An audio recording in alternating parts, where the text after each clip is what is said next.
మనము గత 11 రోజుల నుంచి కూడా దేవుని చిత్త ప్రకారము మనము ఆయన చిత్త ప్రకారం లేకపోతే ఎక్స్పెక్టేషన్స్కి తగినట్టుగా మనము జీవించి ఉండకపోయే అవకాశం ఉంది. కాబట్టి ఈ సంవత్సరము ఆయన కనికరం కొరకు మనము ప్రార్థన చేసుకోవడానికి, ఆయన కనికరం కొరకు కనిపెట్టడానికి మనము గ్యాదర్ అవుతూ ఉన్నాం. ఆ విషయాలను నేర్చుకుంటూ వస్తూ ఉన్నాం. ఏ ఏ విషయాలలో మనం తప్పిపోయి ఉండే అవకాశం ఉంది అనే విషయాలను కూడా మనం నేర్చుకుంటూ వస్తూ ఉన్నాం. క్రీస్తు వారు ఈ లోకంలోకి ఎందుకు వచ్చారో ఆ విషయాలను తెలుసుకుంటున్నప్పుడు కూడా దేవుని యొక్క ఉద్దేశము మనకు అర్థమవుతుంది. ఆయన ఈ లోకంలోకి రావడమే ఒక ముఖ్యమైన ఉద్దేశంతో వచ్చాడు. ఆ ఉద్దేశం గ్రహించినప్పుడు ఆ ఉద్దేశంలో నేనున్నానా లేదా, ఆ ప్రణాళికలో నేనున్నానా లేదా అనే విషయము మనకు అర్థమవుతుంది. ఆ ఉద్దేశాలు గ్రహించినప్పుడు నేను ఆయన ఎక్స్పెక్టేషన్స్కి తగినట్టుగా జీవిస్తున్నానా లేదా అనే విషయము అర్థమవుతుంది కదండి. ఎక్స్పెక్టేషన్స్కి తగినట్టుగా అని అంటే ఒక చిన్న విషయం గుర్తొస్తుంది. మొన్న పిల్లలతో మాట్లాడుతూ ఉన్నప్పుడు ఒక చిన్న సందర్భంలో వాళ్ళ స్కూల్లో సంథింగ్ ఏదో జరిగింది, రిటన్ టెస్ట్ ఏదో. వాళ్ళ ఫ్రెండ్ రాసిన తర్వాత నేను చాలా బాగా రాశాను, అది ఇది సూపర్గా వస్తాయి, 100 అంటే 100% వస్తుంది, మంచి మార్కులు వస్తాయి అన్న ఉద్దేశంతో చాలా ఎక్స్పెక్టేషన్స్తో ఆ అమ్మాయి మాట్లాడినట్టుగా తను చెప్పింది. మార్క్స్ వచ్చిన తర్వాత తన ఎక్స్పెక్టేషన్స్కి తగినట్టుగా కాకుండా అసైన్మెంట్ అనుకుంటాను, అది 15 మార్క్స్కి అయితే 12 మార్క్స్ 10 మార్క్స్ వచ్చాయి. ఆ అమ్మాయి ఎక్స్పెక్ట్ చేసింది 15 మార్క్స్ అయితే తనకు వచ్చింది 10 మార్క్స్. ఎక్స్పెక్టేషన్స్ వర్సెస్ రియల్, ఈ విషయాలను మాత్రమే మనము ధ్యానం చేసుకోవడానికి ప్రయత్నం చేయాలి. ఎక్స్పెక్టేషన్స్ ఎవరికి ఉన్నాయి? అమ్మాయికి ఉంది.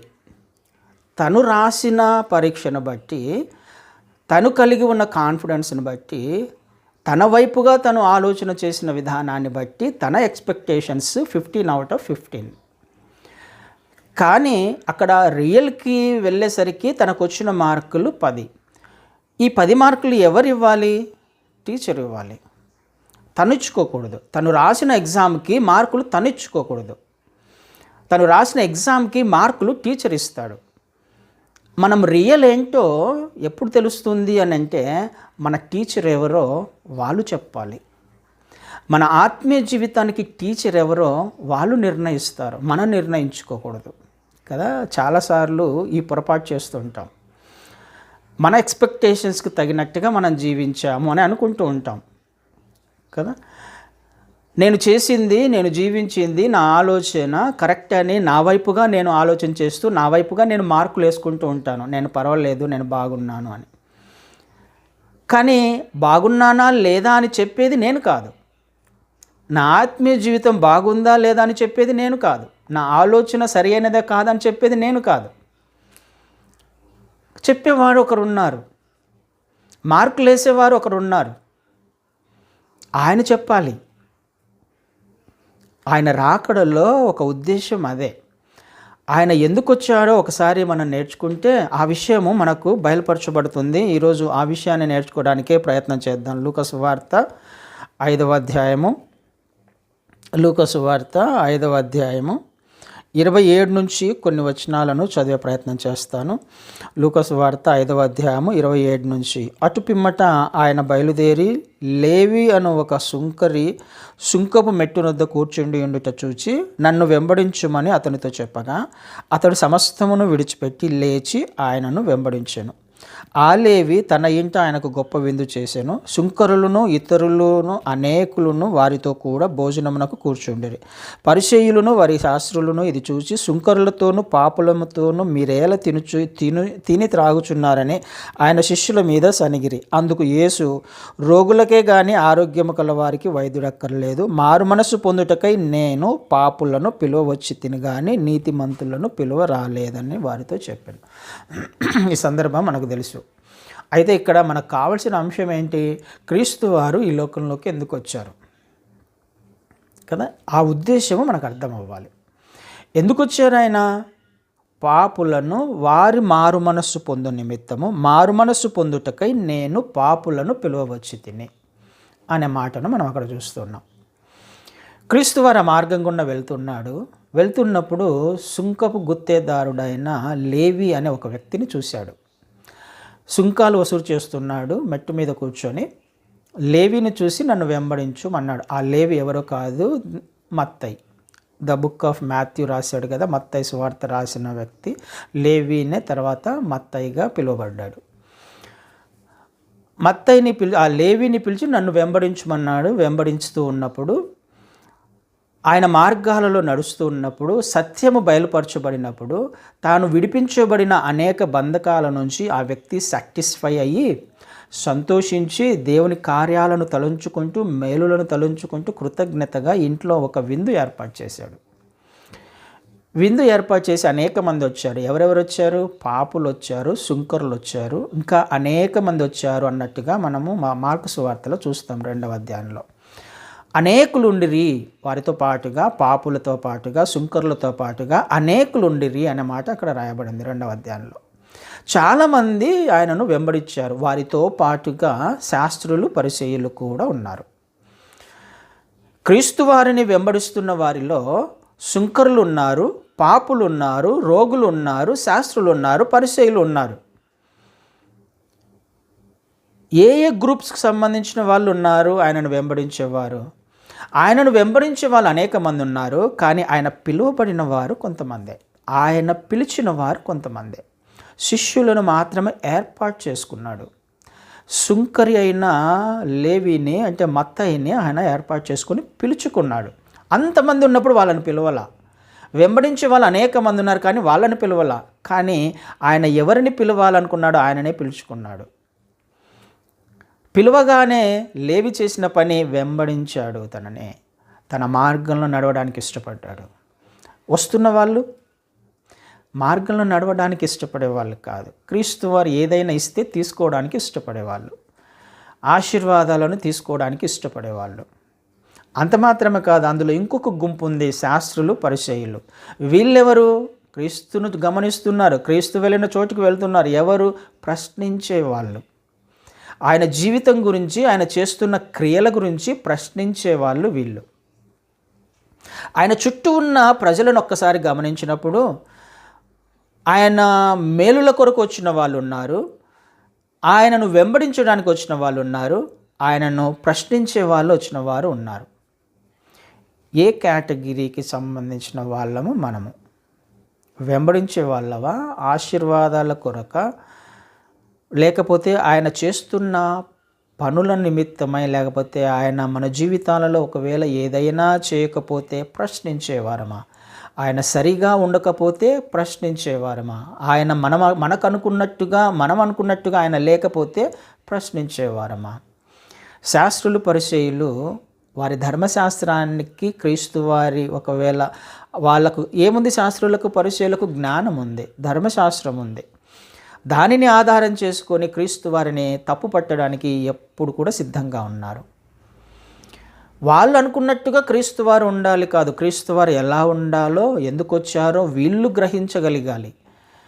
నేను అనుకున్నట్టుగా క్రీస్తు వారు ప్రవర్తించకూడదు. ఆయన ఎందుకు వచ్చారో, ఏ ఉద్దేశంతో వచ్చారో నేను గ్రహించాలి, నువ్వు గ్రహించాలి, మనం గ్రహించాలి. అప్పుడే ఆయన మనకు అర్థమవుతాడు. అన్నిటిని వదిలిపెట్టి వెంబడించిన వాడు మత్తయి కదా. అన్నిటిని రమ్మనంగానే వెంబడించాడు, అన్నిటిని వదిలిపెట్టి వెంబడించిన వాడు. సుంకరులు, పాపులు అందరు కలిసి కూర్చొని ఉన్నారు అక్కడ వాళ్ళు గునుగుతున్న మాట, సనుగుతున్న మాట, ఎందుకయ్యా మీ బోధకుడు లేకపోతే మీ యజమాని ఎప్పుడు కూడా సుంకరులతో పాపులతోనే ఉంటాడు, ఎప్పుడు మా ఇంటికి రాడేంటి? మేము జ్ఞానులం కదా, ధర్మశాస్త్రం తెలిసిన వాళ్ళం కదా. సనుగుతూ ఉన్నారంట. ఎందుకు? వాళ్ళతో కూర్చొని తినడానికి తాగడానికి కూర్చుంటాడు, వాళ్ళతో పాపులతో. సమాజంలో ఆనాడు కొంతమంది వీళ్ళు పాపులు అని వాళ్ళను ముద్రించిన వాళ్ళు ఉన్నారు. సుంకరులు పాపులు కదా. లో కాస్ట్ పీపుల్ అందరూ కూడా పాపుల జాబితాలో ఉన్నవాళ్ళు, వాళ్ళు అంటరాని వాళ్ళు. శాస్త్రులు పరిసయ్యులు ధర్మశాస్త్రము తెలిసిన వాళ్ళంతా ఉన్నత స్థానంలో ఉన్నవారు, నీతిమంతులు. క్రీస్తు వారు అసలు వాళ్ళని పట్టించుకోవట్లా. శాస్త్రులను పరిచయులను ధర్మశాస్త్రము తెలిసినప్పటికీ, జ్ఞానం ఉన్నప్పటికీ వాళ్ళను పట్టించుకోవట్లా. అసలు వాళ్ళ వైపు చూడట్లా, వాళ్ళను ఇంకా తిడుతూ ఉన్నాడు. చాలా సందర్భాల్లో మనం చూస్తాం, సున్నపు కొట్టిన సమాధులారా. క్రీస్తు వారు ఎందుకు వచ్చారు అనే విషయం నీకు నాకు మనకు అర్థం కావాలి. ఎందుకు వచ్చారు ఆయన? నేను పాపులను పిలువవచ్చి తిని. నేను వచ్చింది పాపుల కొరకు, నీతిమంతుల కొరకు కాదు. ఈ రెండు విషయాలను జ్ఞాపకం చేసుకుందాం. ఆయన వచ్చింది పాపులను పిలవడానికి ఆయన అనుకున్నప్పుడు, పాపులను రక్షించడానికి అని అనుకున్నప్పుడు, ఇప్పుడు మనము ఆయనను వెంబడిస్తున్నాము అని అంటే అర్థం ఏంటి? మనము పిలువబడ్డాము, మనము రక్షించబడ్డాము అంటే అర్థం ఏంటి? మనము పాపులము అని ఒప్పుకున్న వాళ్ళమే కదా. నువ్వు, నేను, మనము పాపులము అని ఒప్పుకున్న వాళ్ళమే కదా. నీతిమంతులము కాదు అనే కదా దాని అర్థం. పాపులము అని నువ్వు, నేను, మనము గ్రహించినప్పుడు మన ఆలోచన విధానం ఎలా ఉండాలి? ఎదుటి వ్యక్తి పట్ల, ఎదుటి వ్యక్తి కూడా పాపం చేసిన వాడే రక్షించబడ్డాడు. నువ్వు పాపం చేసిన వాడివే నువ్వు రక్షించబడ్డావు. నేను పాపం చేసిన వాడినే నేను రక్షించబడ్డాను. అందరం కూడా ఒకటే కోవకు చెందిన వారము. అందరం కూడా పాపములో జీవిస్తున్న వాళ్ళము, అపరాధముల చేత చచ్చిన స్థితిలో ఉన్న వాళ్ళమే కదండి. నీతిమంతులమేం కాదు మనం. అక్కడ వాళ్ళు మాట్లాడుతున్న మాట, ఎందుకు పాపులతో కూర్చుంటారంటే అర్థం ఏంటి? మేము నీతిమంతులమనే కదా అర్థం. పాపులతోనే తినడానికి తాగడానికి కూర్చుంటాడు, మా దగ్గరికి ఎందుకు రాడు? మా ఇంటికి ఎందుకు రాడు? ఎందుకు రాడు అని అంటే ఆయన నీతిమంతులు అని వీళ్ళు అనుకుంటున్నారు, ఎదుటి వ్యక్తి పాపి అని అనుకుంటున్నాడు. కాబట్టి వాళ్ళ జీవితాన్ని వాళ్ళు కంపేర్ చేసుకుంటూ, ఎదుటివారి జీవితంతో వాళ్ళ జీవితాన్ని కంపేర్ చేసుకుంటున్నారు. ఎదుటి వ్యక్తి పాపి, పాపులు, తప్పు చేసేవాళ్ళు. ఒకవేళ అదే నిజము అయితే వాళ్ళ కోసమే వచ్చాడు ఆయన. నీ కొరకు నా కొరకు రాలే. నీతిమంతులము అని ఒకవేళ నువ్వు నేను మనం అనుకుంటున్నట్లయితే, నేను ఎక్స్పెక్ట్ చేసినట్టుగా నేను జీవిస్తున్నాను, నాకు 15 మార్కులు వస్తాయి అని ఒకవేళ నువ్వు నేను మనం అనుకుంటున్నట్లయితే, వచ్చిన రిజల్ట్ లేకపోతే ఆ మార్కులు ఇవ్వాల్సింది నువ్వు కాదు. నీ అంతకు నువ్వు ఇచ్చుకోకూడదు. నీ ఆత్మీయత గురించి మార్కులు నువ్వు ఇచ్చుకోకూడదు. నా ఆత్మీయత గురించి మార్కులు ఇచ్చేవాడు ఒక ఆయన ఉన్నాడు. ఒకవేళ అలా ఇచ్చుకుంటున్నాను అని అంటే అర్థం ఏంటి అని అంటే, నేను ఆయన లిస్టులో లేను అని అర్థం. ఆయన నా కొరకు రాలేదు అని అర్థం కదా. క్రీస్తు వారు నా కొరకు రాలేదు. ఎందుకు? నేను ఎక్స్పెక్ట్ చేసినట్టుగా నేను జీవిస్తున్నాను. నేను నీతిమంతున్నే, నేను ఆత్మీయున్నే, నేను ఆత్మీయురాలినే అని నేను అనుకుంటున్నా. నా అంతకు నేనే అనుకుంటున్నా. శాస్త్రులు, పరిచయాలు అనుకుంటున్నారు వాళ్ళు నీతిమంతులు అని. అందుకనే ఆయన మాట్లాడుతున్నాను, నేను మీ కొరకు రాలేదులే అంటున్నాడు. నేను పాపులను పిలువ వచ్చాను, వారు మారు మనస్సు పొందడానికి, నీతిమంతుల కొరకు రాలేదు. రోగుల కొరకే నేను వచ్చాను, ఆరోగ్యంగా ఉన్న వారి కొరకు. నువ్వు ఆరోగ్యంగా ఉన్నావా? నీ హృదయం ఆరోగ్యంగా ఉందా? మోసకరమైంది కదా హృదయము. దానికి రక్షణ వచ్చిందా? లేకపోతే దానికి స్వస్థత వచ్చిందా? వచ్చింది అని అనుకుంటున్నారు చాలామంది. నేను ఆరోగ్యంగా ఉన్నాను అని అనుకుంటున్నారు చాలామంది. నేను పాపిని కాదు, నా ఆత్మీయత బాగానే ఉంది అని అనుకుంటున్నాం చాలా సందర్భాలలో. అలాగైతే దేవుడు నీ కొరకు నా కొరకు రాలేదు. అందరం ఒకే క్యాడర్కు చెందినప్పుడు, అందరం ఒకే కోవకు చెందినప్పుడు, ఎదుటి వ్యక్తి తప్పు చేస్తున్నాడని, ఎదుటి వ్యక్తి పాపి అని, ఎదుటి వ్యక్తి తప్పులను ఎత్తి చూపే అవకాశము కానీ అధికారం కానీ నీకు నాకు లేదు అని అర్థం కదండి. నీతిమంతుడు లేడు, ఒక్కడు లేడు. ఆయన ఎందుకు వచ్చాడో మనకు అర్థం అవ్వాలి. ఆ ఉద్దేశం అర్థమైనప్పుడు నేనెవరో నాకు అర్థమవుతుంది. నాకు అర్థమైనప్పుడు నా జీవిత విధానంలో మార్పు రావాలి. మారు మనస్సు పొందడానికే నేను పాపులను పిలువవచ్చాను. వాళ్ళు మారాలి, మారు మనస్సు పొందాలి, సత్యమును గ్రహించాలి. సత్యమును గ్రహించిన వాళ్ళందరూ కూడా స్వతంత్రులుగా చేయబడతారు. నిజమే, నన్ను విడిపించడానికి ఆయన వచ్చాడు. ఆయన కనికరం చొప్పున ఆయన నన్ను విడిపించాడు. ఆయన కృప చొప్పున ఆయన నన్ను విడిపించాడు. పాపం నుండి నన్ను విడిపించి పరిశుద్ధునిగా చేశాడని గ్రహించిన వాళ్ళ కొరకే ఆయన వచ్చాడు. ఎదుటి వ్యక్తి గురించి, ఎదుటి వ్యక్తి యొక్క ఆత్మీయత గురించి ఆలోచించే తీర్పు తీర్చే అవకాశము, అధికారము నీకు, నాకు, మనకు లేదు. మనంతకు మనం మార్కులు వేసుకోవడానికి, ఎదుటి వ్యక్తి యొక్క మార్కులు వేసే అవకాశము, అధికారము మనకు లేదు. దేవుడు ఇవ్వాల దాన్ని మనకి. ఏ విశ్వాసి కానీ ఎదుటి విశ్వాసి గురించి తక్కువ అంచనా వేయడం కానీ, వారికి తీర్పు తీర్చడం కానీ, ఎవరైనా కానీ ఎదుటి వ్యక్తి ఆలోచన చేయడానికి ప్రయత్నం చేద్దాం. ఒకవేళ అలా చేస్తున్నట్లయితే నువ్వు నీతిమంతుడివి, నువ్వు నీతిమంతురాలివి. అలాంటప్పుడు నీ కొరకు దేవుడు రాలేదు, నా కొరకు దేవుడు రాలేదు, క్రీస్తు వారు అందుకొరకు రాలేదు. చెప్తున్నాడు స్పష్టంగా, అలాంటి వారి కొరకు నేను రాలా. నీతిమంతులుగా అనిపించుకుంటున్న వారి కొరకు నేను రాలా. నిజమేనా? ఆలోచన చేద్దాం. మనం నీతిమంతులమా? ఒకవేళ ఎదుటి వ్యక్తి గురించి నేను తీర్పు తీర్చే సమయము ఒకవేళ వచ్చి నేను తీర్పు తీర్చేవాడినిగా ఉన్నాను అనుకుందాం. అదే ఎదుటి వ్యక్తి నన్ను తీర్పు తీరిస్తే, ఆ వ్యక్తి యొక్క తప్పులు నేను పడుతూ ఉన్నప్పుడు అదే వ్యక్తి నాలో తప్పులు పడితే, నీలో తప్పులు పడితే, తప్పులు లేవా? పొరపాట్లు లేవా? ఆలోచన చేయడానికి ప్రయత్నం చేద్దాం. అందరము తప్పులు చేసిన వాళ్ళమే, పాపం చేసిన వాళ్ళమే, పొరపాటు చేసిన వాళ్ళమే. ఈ విషయంలో ఒకవేళ ఈ 11 నెలల్లో మనం ఎప్పుడైనా ఎక్కడైనా తప్పిపోయామేమో, ఎదుటి వ్యక్తి ఆత్మీయత గురించి, ఎదుటి వ్యక్తికి తీర్పు తీర్చే విషయంలో ఎక్కడైనా తప్పిపోయామేమో, ఆ అవకాశం లేదు, అధికారం లేదు.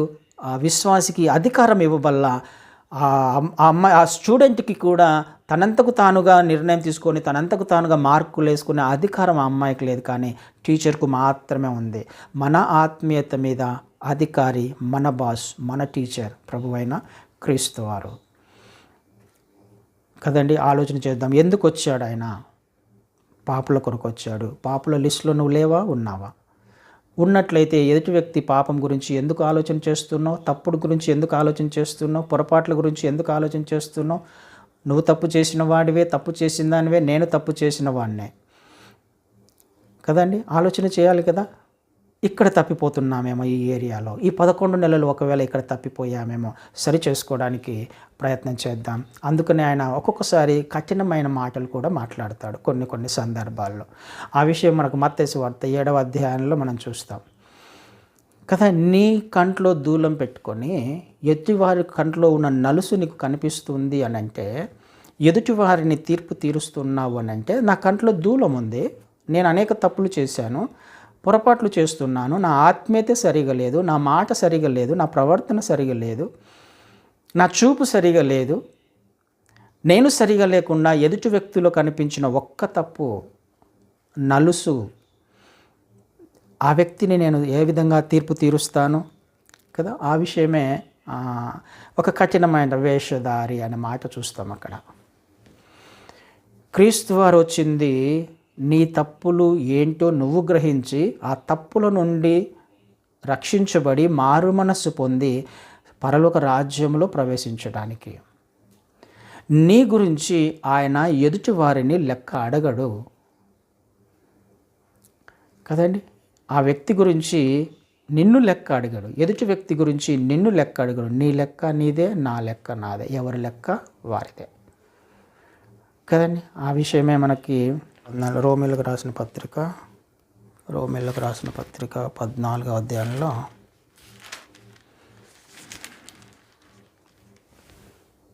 14వ అధ్యాయము 11 నుంచి చదువుతాను నేను. 14వ అధ్యాయము 10 నుంచి చదువుతాను.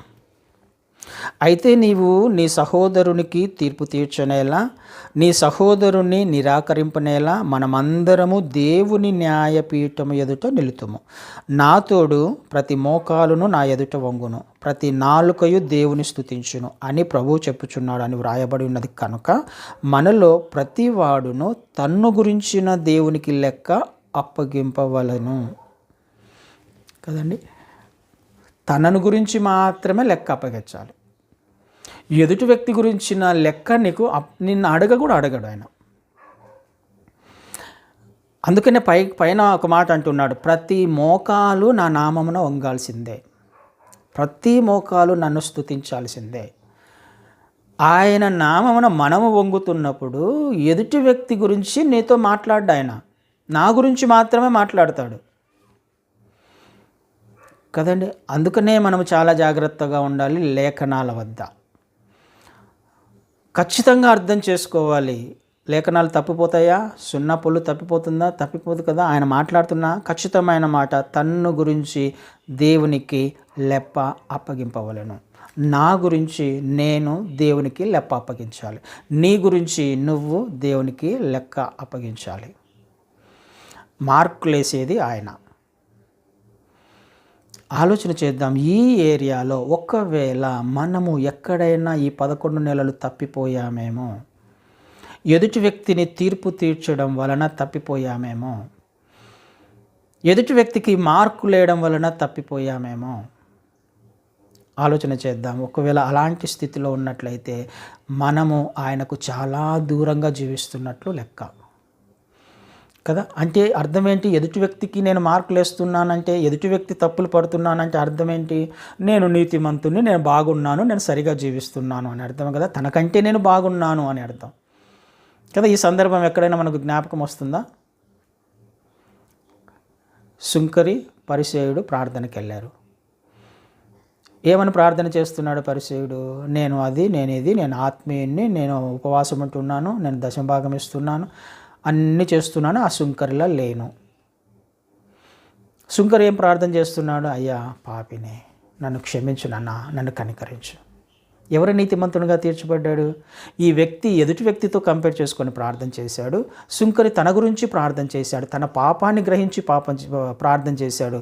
సుంకరి అంగీకరించబడ్డాడు, నీతిమంతునిగా తీర్చబడను అని రాయబడింది అక్కడ. దేవుడు ఎవరిని లెక్క అడుగుతాడు? సుంకరి గురించి సుంకరిని అడుగుతాడు, పరిసేయుని గురించి పరిసేయుని అడుగుతాడు, నీ గురించి నిన్ను అడుగుతాడు, నా గురించి నన్ను అడుగుతాడు. నేను నీతిమంతుని ఏం కాదు, నేను నీతిమంతుణ్ణి అని అనుకుంటున్నానంటే నా నీతి క్రియలన్నీ కూడా మురికి గుడ్డలు లాంటివి అని రాయబడింది అక్కడ.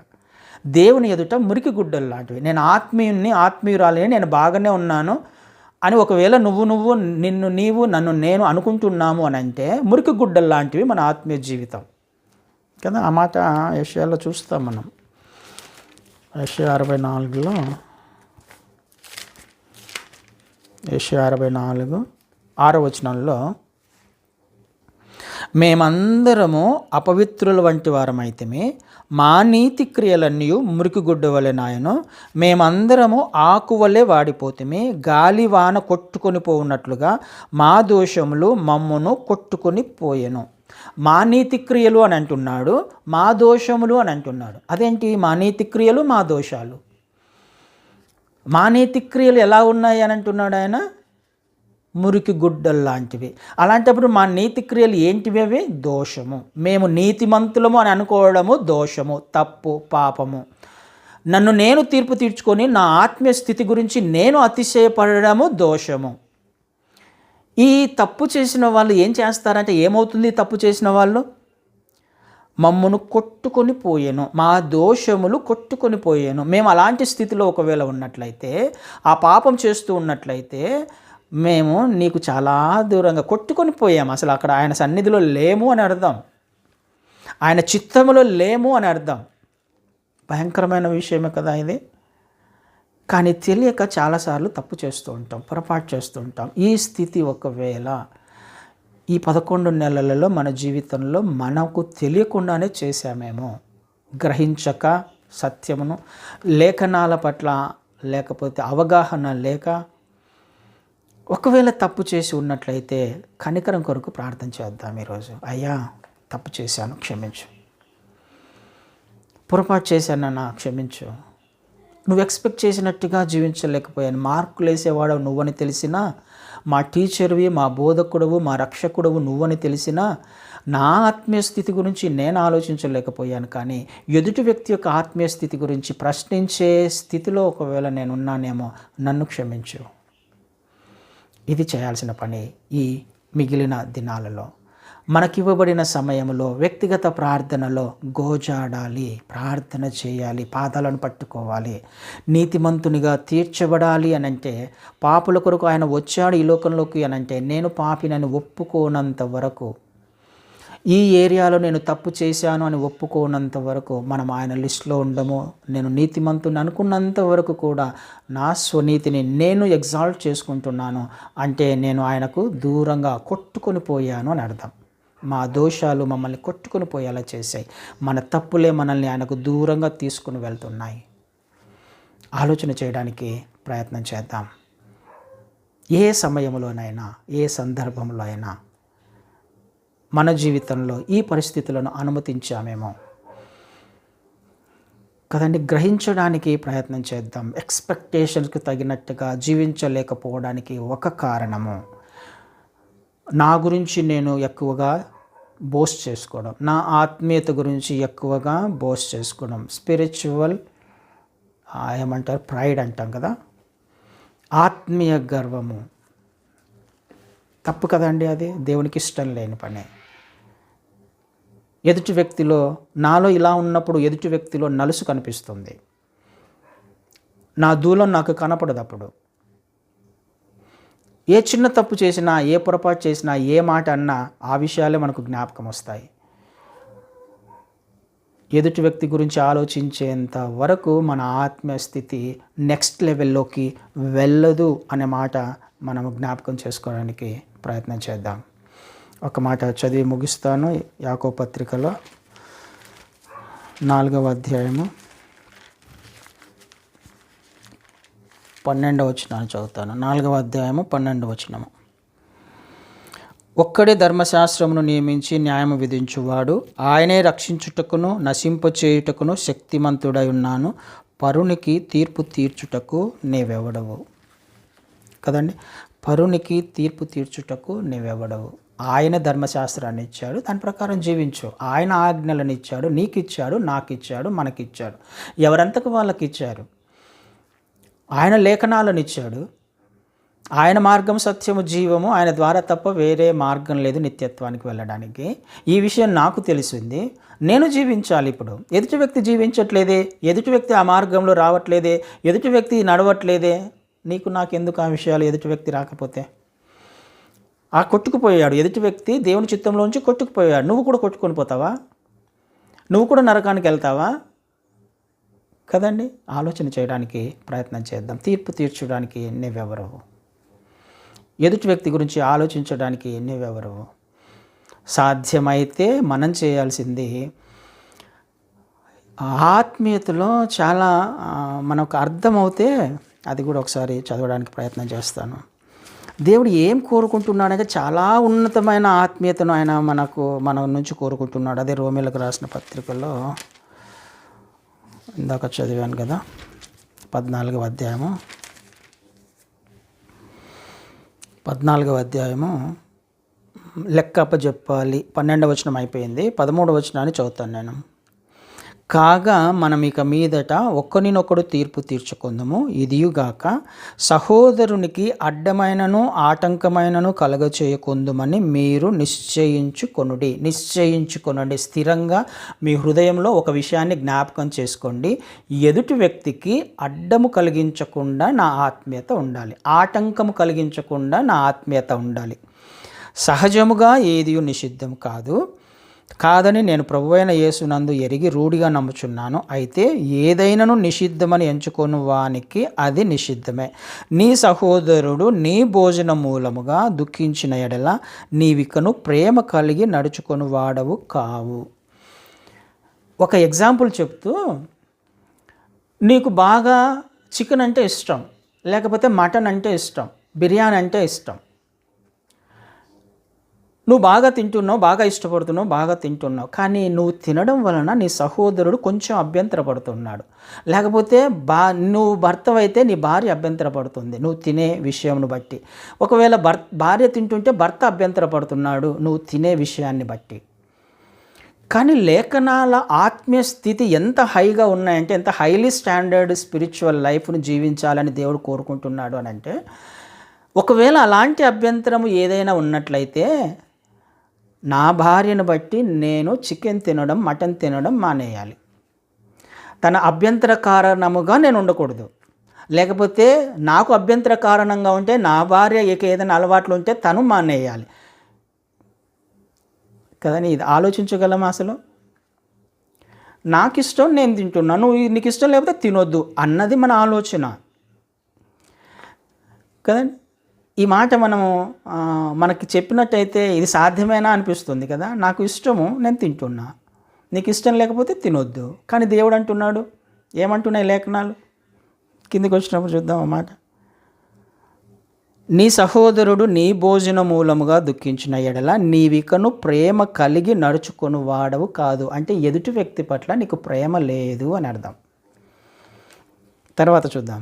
ఎవని కొరకు క్రీస్తు చనిపోయేనో వానిని నీ భోజనము చేత పాడు చేయకుము. మైండ్ బ్లాక్ అవుతుంది కదా ఇట్లా ఆత్మీయత గురించి మాట్లాడుకుంటున్నప్పుడు. ఇలా జీవించగలమా అనిపిస్తుంది కానీ దేవుడు ఎక్స్పెక్ట్ చేస్తున్నాడు. అది మనం చిన్న చిన్న విషయాల గురించే మనల్ని మనం తీర్పు తీర్చుకోకుండా ఎదుటి వ్యక్తి తీర్పును తీరుస్తున్నాం. కానీ దేవుడు అంటున్నాడు, నువ్వు ఒకవేళ నీ తిండిని బట్టి ఎదుటి వ్యక్తి అభ్యంతరపడితే నీ తిండిని మానేయి అంటున్నాడు ఆయన. సాధ్యమేనా అది? అంటే ఎదుటి వ్యక్తిని సంపాదించుకునే ప్రయత్నమే నువ్వు చేయాలి. కానీ ఎదుటి వ్యక్తి అభ్యంతర కారణంగా నీలో ఏవైనా లక్షణాలు ఉంటే నువ్వు వాటిని తీసేసుకో అంటున్నాడు. అది ఏ లక్షణమైనా కానీ. ఎందుకు? ఆ వ్యక్తి కొరకు ప్రభువైన క్రీస్తు వారు ఈ లోకంలోకి వచ్చి చనిపోయాడు. తనను రక్షించడానికి క్రీస్తు వారు చనిపోయారు. ఆ విషయం నాకు తెలుసు, లేఖనాలు నాకు తెలుసు, దేవుడు నన్ను ఎలా జీవించమన్నాడో నాకు తెలుసు అన్నప్పుడు నేనేం చేయాలి? ఆ వ్యక్తిని సంపాదించుకోవడానికి నేను నాలో ఉన్న అడ్డంకిని తీసేసుకోవాలి. నా అంతకు నేను గ్రహించాలి. ఇది ఆలోచన చేయడానికి ప్రయత్నం చేద్దాం. మరి మనం ఏ ఆత్మీయతను కలిగి జీవించే ప్రయత్నం చేస్తున్నాం? ఈ విధంగా అయితే మనం ఎత్తబడే గుంపుల్లో ఏ విధంగా ఉండగలం? నా కోరికలను చంపుకోవడానికి, ఎదుటి వ్యక్తి గురించి నా కోరికలను నేను చంపుకోవాలి, నా ఆలోచనలను చంపుకోవాలి, నా మాట తీరును చంపుకోవాలి, నా ప్రవర్తనను చంపుకోవాలి. వేరే ఆప్షన్ లేదు క్రైస్తవునికి. లేకపోతే ఎదుటి వ్యక్తి పట్ల నీకు ప్రేమ లేదు. ఎదుటి వ్యక్తిని నువ్వు సంపాదించుకోలేకపోతున్నావు. ఎందు నిమిత్తమైతే దేవుడు వచ్చారో, క్రీస్తు వారు వచ్చారో దానిని పాడు చేస్తున్నావు. నీ ఆలోచనలను బట్టి, నీ హృదయ స్థితిని బట్టి, నీ ఆత్మీయతను బట్టి. భయంకరమైన విషయం కదండి. ఆలోచించగలము. నేను చెప్తున్న మాటలా ఇవి? మరి ఇలా ఆలోచిస్తే, ఇలా జీవించే ప్రయత్నం చేస్తే ఎంత సంతోషం ఉంటుంది, ఎంత ఆనందం ఉంటుంది. అందుకని కిందకు వచ్చినప్పుడు పరలోక రాజ్యం అంటే భోజనము పానము కాదు కదా. 16వ అధ్యాయం నుంచి కిందకు వస్తే, మీకున్న మేలైన దూషణ పాలు కానీయకుడి, మీకున్న మేలైనది దేవుడు నీకు ఏదో ఇచ్చాడు, మేలైనది ఇచ్చాడు, రక్షణనిచ్చాడు, దేవుడు ఆత్మనిచ్చాడు, దానిని దూషణ పాలు కానివ్వద్దు. అర్థం చేసుకోవడానికి ప్రయత్నం చేయండి. పరలోక రాజ్యం అంటే ఏంటో భోజనము పానము కాదు, కానీ నీతి, సమాధానము, పరిశుద్ధాత్మ యందలి ఆనందము. ఈ ఆనందాన్ని ఇవ్వడానికి ఈ లోకంలోకి ఆయన వచ్చాడు. ఈ ఆనందం ఎలా వస్తుంది? మారు మనస్సు ద్వారా, నాలో పాపముందని గుర్తించడం ద్వారా, నేను పాపినని గ్రహించడం ద్వారా, ఎదుటి వ్యక్తికి తీర్పు తీర్చకపోవడం ద్వారా, ఎదుటి వ్యక్తికి ఆటంకమైనవి ఒకవేళ నాలో ఏవైనా ఉన్నట్లయితే గ్రహించి దానిని విడిచిపెట్టుకోవడం ద్వారా ఆ ఆనందాన్ని అనుభవిస్తాను. పరలోక రాజ్యం వెళ్ళిన తర్వాత తిండి ఉండదు, మనకి పానం ఉండదు, భోజనం ఉండదు, సంతోషమే, ఆనందమే. ఆ ఆనందంలో నేను చేరాలంటే ఇక్కడ నేను విడిచిపెట్టుకోవాల్సినవి ఉన్నాయి, నేను చేయవలసిన పనులు ఉన్నాయి. ఆలోచన చేయడానికి ప్రయత్నం చేద్దాం. ఈ విషయాలలో ఒకవేళ మనము తప్పిపోయామేమో ఈ సంవత్సరం, నా అంతకు నేను మార్కులు వేసుకోకూడదు, దేవుడు మార్కులు వేస్తాడు. ఆయన మన టీచరు, ఆయన మన బాస్. పాస్ చేయాలన్నా ఫెయిల్ చేయాలన్నా ఆయన చేతిలో ఉంది. అలాంటప్పుడు నేను కష్టపడాలి. అలాంటప్పుడు నా ఆత్మీయతను నేను భయముతో, వణుకుతో కొనసాగించుకోవాలి. అలాంటప్పుడు ఆయన ఎందుకు వచ్చాడో నాకు అర్థం కావాలి. నా కొరకు అన్నప్పుడు నా కొరకు చేయాల్సిన పనులను కూడా ఆయన సిద్ధపరిచాడు. దాని ద్వారా ఆయన నామము గణపరచబడాలి. ఆలోచన చేద్దాం. మరి ఈ సంవత్సరము ఒకవేళ ఆ ఏరియాలో తప్పిపోయి ఉన్నట్లయితే క్షమాపణ అడుగుదాం, కనికరం కోరుకుందాం. అయ్యా, మళ్ళీ నెక్స్ట్ ఇయర్లో ఈ తప్పులు, ఈ పొరపాటు చేయకూడదు. మీరు ఎక్స్పెక్ట్ చేసినట్టుగా నా కంట్లో ఉన్న దూలాన్ని తీసివేసుకోవడానికి సహాయం చేయి. ఎదుటి వ్యక్తిని యోగ్యముగా ఎంచడానికి సహాయం చేయి. ఎదుటి వ్యక్తిని రక్షణలోకి నడిపించడానికి కృప చూపించు అని ప్రార్థన చేసుకుందాం. అట్టి కృప దేవుడు మనందరికీ అనుగ్రహించును గాక.